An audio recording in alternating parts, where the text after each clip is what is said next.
Amigas, amigos, olá! Nós trabalhamos nas duas últimas semanas vídeos sobre a questão da moradia aqui no Brasil. Vamos fazer uma interrupção nesse nosso curso, estão faltando ainda dois vídeos sobre moradia, para trabalharmos neste domingo a questão previdenciária francesa, os protestos na França contra a reforma previdenciária. E porque isso não só é um assunto que tomou os noticiários, que é muito importante para a sociedade francesa, mas tem também uma forte ligação com coisas parecidas que acontecem aqui no Brasil. Então vamos tentar discutir esse problema no nosso rápido vídeo de hoje. O presidente Macron, cedendo às pressões de mercado, no final do ano passado, início desse ano, formalizou uma proposta de mudança, de reforma no regime previdenciário, na forma de aposentadoria para os trabalhadores franceses. E esta reforma tem dois pontos bastante polêmicos, bastante problemáticos, entre outros. Os dois pontos que eu destacaria para vocês é, primeiro, obviamente, o aumento da idade para aposentadoria de 62 para 64 anos. E o segundo ponto polêmico, a questão da mudança do cálculo para aposentadoria. Antes, o cálculo envolvia a média dos 25 melhores pagamentos, os 25 períodos de maior salário do trabalhador. E agora não, ele passa a envolver a média de todo o período de contribuição deste trabalhador.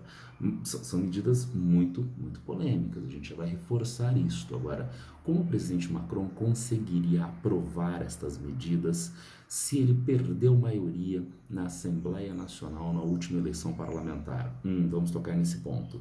Lá na França, assim como no Brasil, nós temos um parlamento, um congresso nacional, né?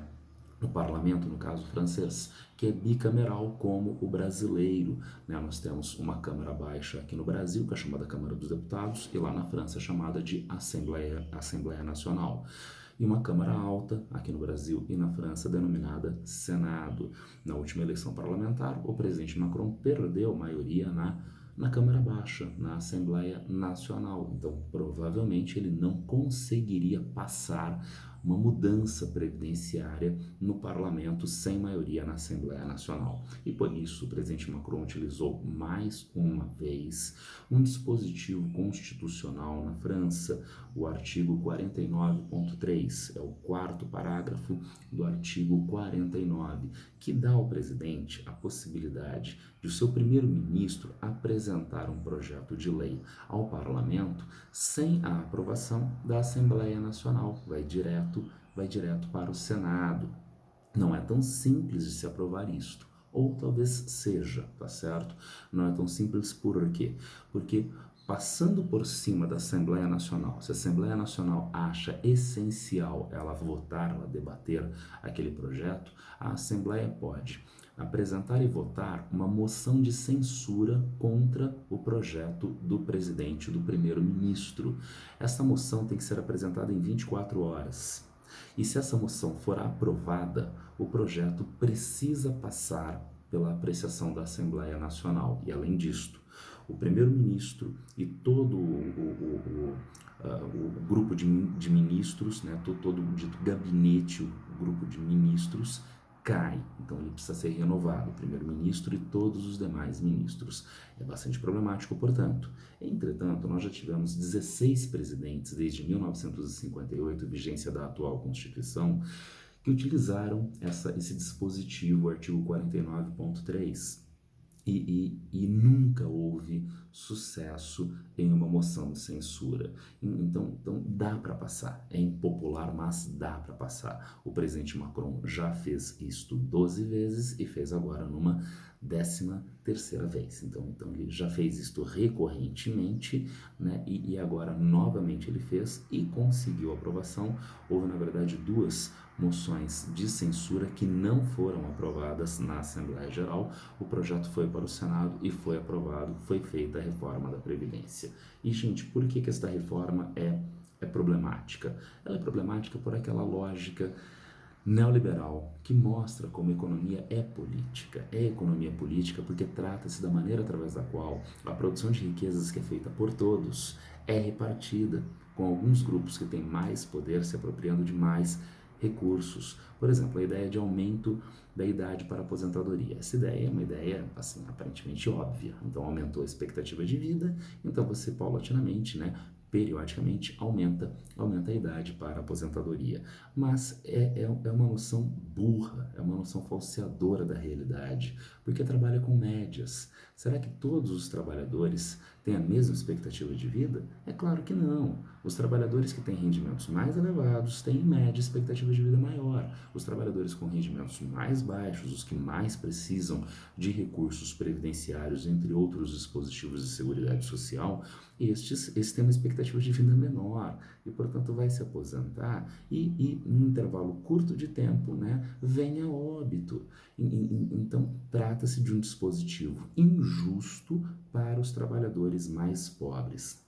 Além disso, a mudança no regime de cálculo da aposentadoria é o segundo aspecto, como eu disse, bastante polêmico. Né? Os trabalhadores de menor renda, eles podem passar períodos mais longos sem pagar a previdência, porque eles não têm recurso para pagar a previdência, porque eles estão desempregados, né? Ou na informalidade. E, portanto, nós temos, mais uma vez, penalização para os trabalhadores mais pobres. E, de novo, gente, parece uma situação normal, né? Então, se utilizar todo o tempo de pagamento da Previdência e não só os 25 melhores anos de pagamento, tá certo? Parece uma situação justa, mas não é em especial para os trabalhadores mais pobres. E, portanto, se nós não fizéssemos esta mudança, que outras mudanças nós poderíamos fazer no regime previdenciário? À luz disso que eu acabei de falar, a Previdência merece reformas, sim, dadas as transformações na sociedade, mas não essas que o presidente Macron tentou aprovar e conseguiu aprovar. Que outras medidas poderiam ser feitas para reforçar a Previdência?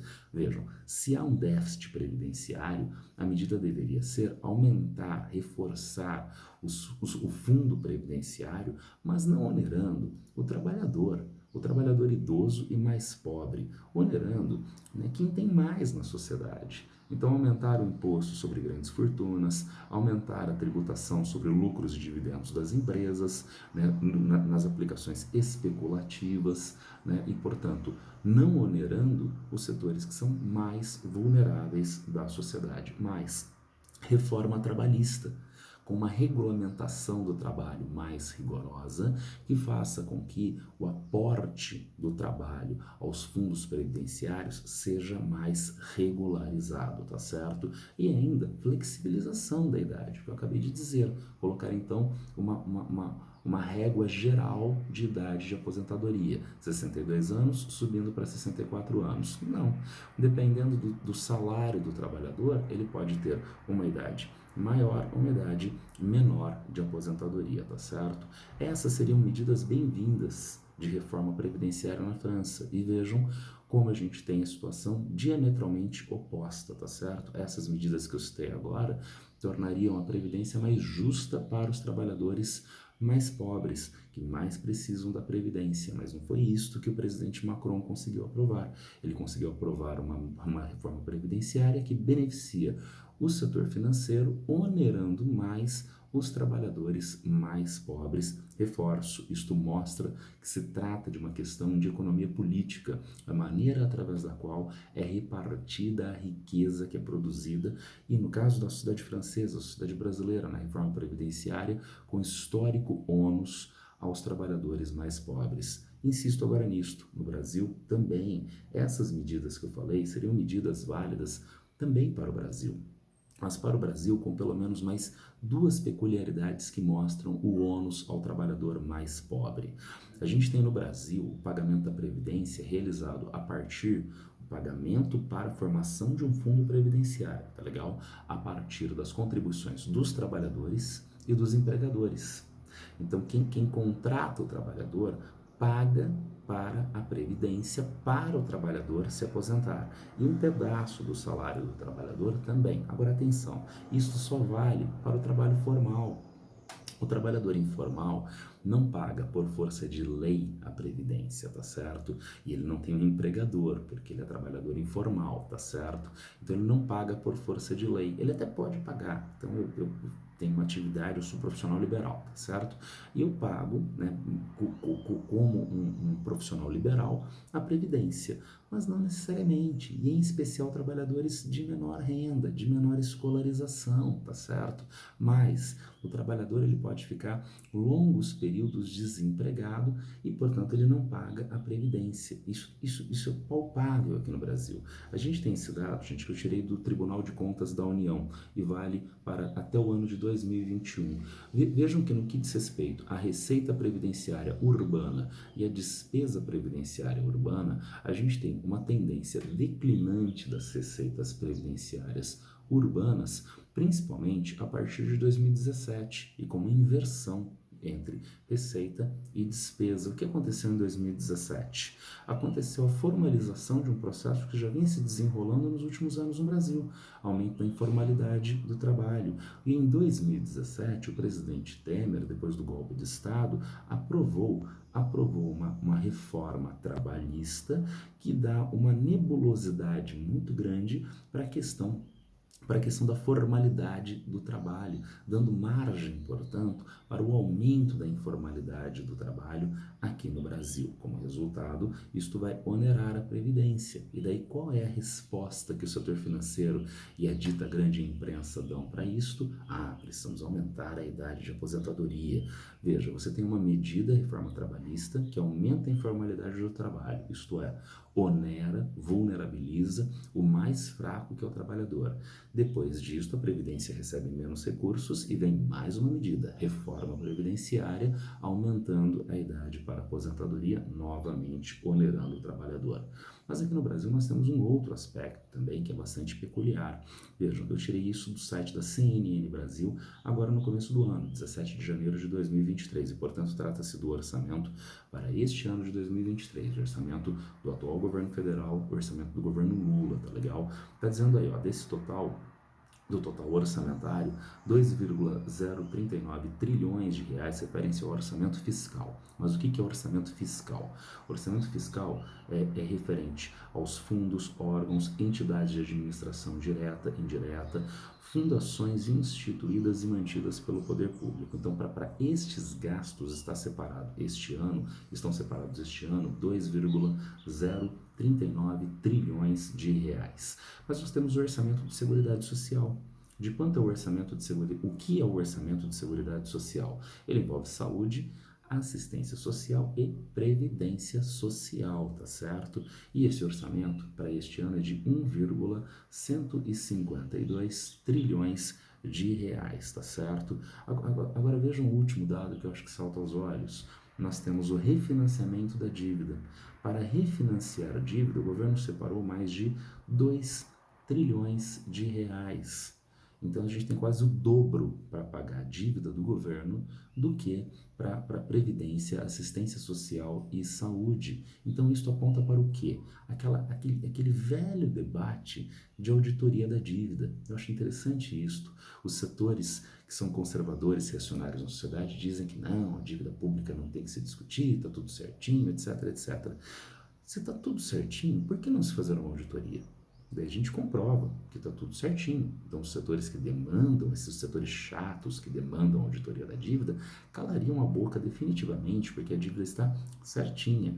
Mas essa auditoria nunca é feita e a gente continua pagando o dobro para pagar dívida do que para pagar serviços de saúde, de assistência social, de previdência social. Tem o segundo ponto legal da dívida que é fundamental, e a gente discutiu num vídeo anterior da semana passada, que é a taxa Selic.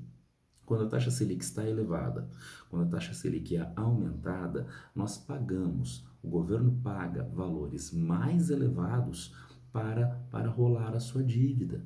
Então com o atual patamar de taxa Selic, a gente tem o governo comprometendo muito mais recursos para o pagamento da dívida, contemplando as necessidades do setor financeiro e não as necessidades sociais diversas de saúde, de educação, de habitação, de saneamento básico, entre outros também, de previdência social. Então vejam como este debate que aconteceu na França agora é um debate que tem tudo a ver com o Brasil, porque alguns aspectos são semelhantes, a questão da economia política, a questão de quem vai pagar a conta. Isso foi jogado lá na França e aqui no Brasil, no caso da Previdência, para os trabalhadores mais pobres, mais velhos. E aqui no Brasil a gente tem essas peculiaridades de avanço da informalidade do trabalho, de uma reforma trabalhista que não contribui para o fortalecimento do trabalho e da previdência social, além de um comprometimento enorme de recursos do governo ligado ao pagamento de dívida, contemplação das necessidades de rentistas e não as necessidades sociais da população, tá certo?